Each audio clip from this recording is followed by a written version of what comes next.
happen.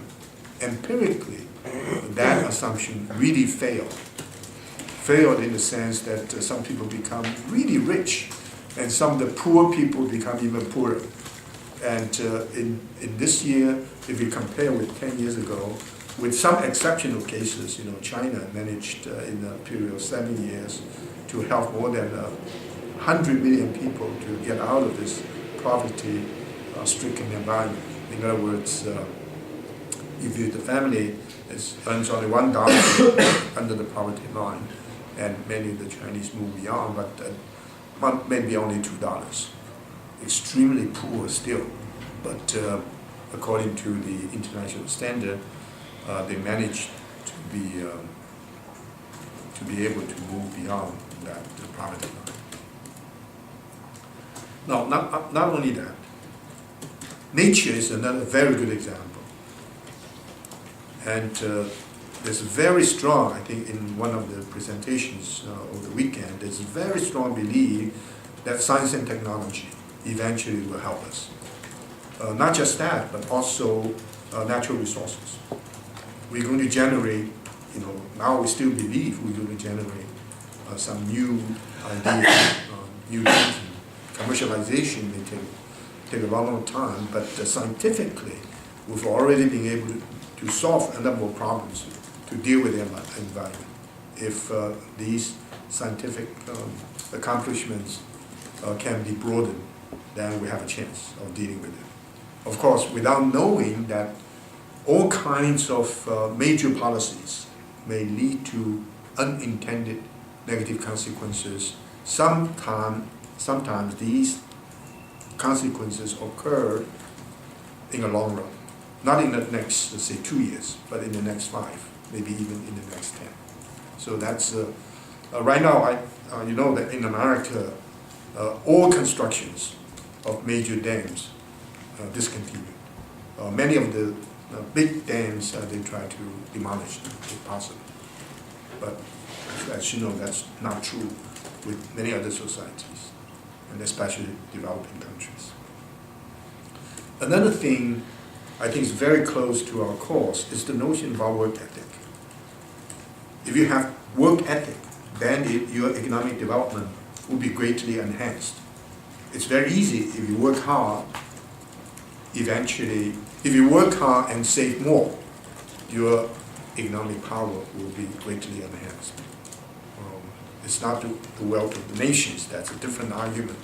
Again, all these quest for self-interests of everybody will eventually lead to the wealth of the nation, but this notion is that ethic. You work hard, you save a lot, then eventually society will be better off. Without any question about the importance of wealth, not the importance of wealth, the unintended consequences of wealth. We always consider wealth good because we normally use it for good purposes. I used the example before, now I use it again. This pastor, Baxter, once made a remark for a Christian to become wealthy is desirable. But wealth to a true Christian is like a cloak to any of us. We can get rid of the cloak when that particular wealth imposes on us, that imposes forces on us that we're not able to maintain a true Christian. Of course, that's not the case. The more you become wealthy, the more you want to become wealthy.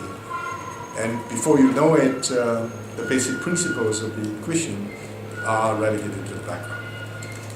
And right now, you look at all these great evangelical priests. The argument is not to be a faithful Christian. The argument is if you believe in it, your life will be better off. You may even become wealthy.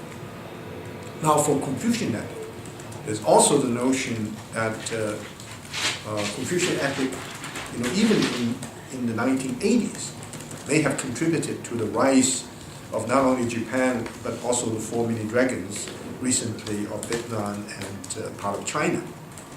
And this incredible dynamism economic dynamism is based upon work ethic, extremely powerful work ethic.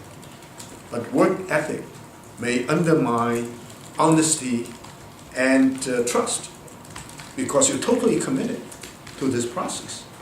All the other values are relegated to the background, and if you put too much emphasis on the market economy at the expense of some basic social goods, we call it social, social capital and ethical intelligence, honesty and trust, then the legal system cannot be easily maintained, and eventually everybody suffers. And this is another unintended consequences. That's the reason there's a great deal of argument for the search for common values. And these common values are absolutely critical for the maintenance of the stability of the society. Let me give a number of other examples.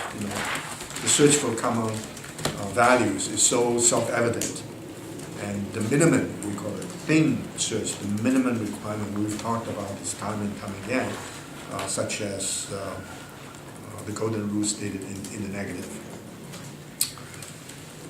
And this quest for basic values, which is a very thin approach, in other words, the minimum values that all human beings will accept,